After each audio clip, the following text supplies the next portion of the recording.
स्वतःचं घर बांधायचं आहे पण कन्स्ट्रक्शन लोन कसं घ्यायचं काहीच माहिती नाही, मग ही माहिती चुकवू नका. नमस्कार मित्रांनो, मी संदेश कुलकर्णी आणि तुमचं स्वागत आहे फायनान्स केअर मराठीवर.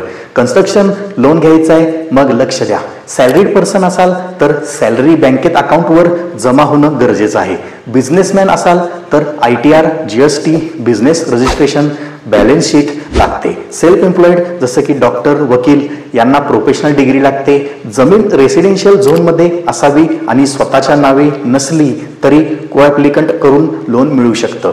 क्रेडिट स्कोअर 750 प्लस असेल तर SBI सारख्या बँकांमध्ये 7.5% व्याज सुरू होतं. EMI कसा ठरतो तर तुमच्या महिन्याच्या सॅलरीच्या 30 ते 50%वरून.